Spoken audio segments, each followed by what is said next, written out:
Hey everyone, Kevin here. For those moving out of teaching, you are going to be bombarded with so many different job titles and names of things that you don't have any idea what half of them even mean.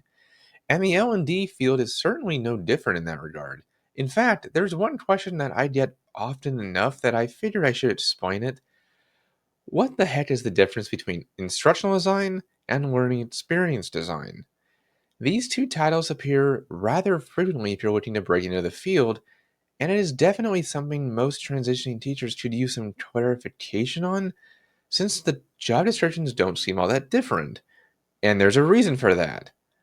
IDs and LXDs are the same thing. Considering that instructional design is a niche field that isn't really all that mainstream in the first place, splitting our titles like this only serves to confuse people even further. Which is why I know there's a hand raised back there somewhere asking the question, then why do we have different job titles? That's a great question, too, one which is a little difficult to answer. Basically, for many years, instructional design was confined to creating PowerPoint presentations, instructor led trainings, and job aids. Overall, it was a time where simply there wasn't a lot of interactivity in the courses we created due to the technology of the time. I mean, instructional design as a field can be traced all the way back to the Second World War. Now, in 2007, the term LXD was created and was centered around the idea that they would design a human centered and goal oriented learning experience, essentially taking into consideration social and emotional learning in a way that focuses on the learner themselves. LXD.org even says that it is a combination of two domains, design and learning. But you could put ID in front of that definition and it would still be correct. So there's not much distinction here. Plus, the idea of focusing on the learners and having a human centered approach is what IDs do on a daily basis because we can't create trainings without knowing about our learners, their struggles, and most importantly, their training needs.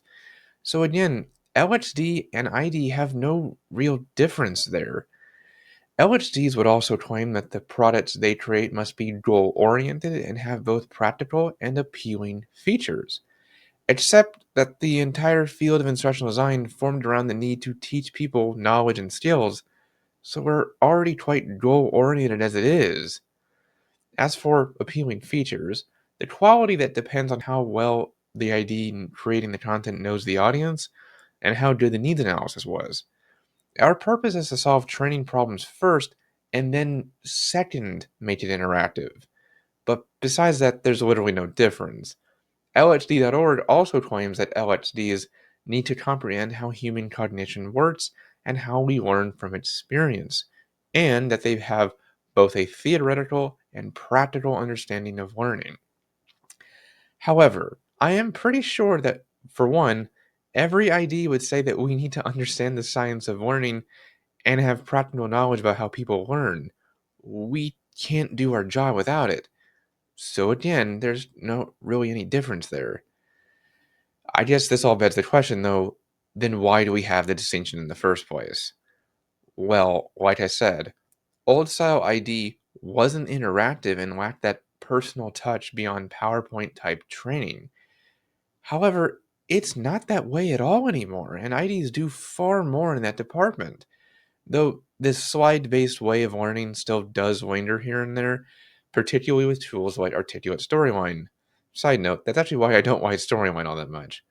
But anyway, LHCs usually brand themselves with that title to appear more user focused and progressive with the technologies they use, but there's no evidence that searching for an ID or LHD would yield any different results, since we both design learning experiences using authoring tools.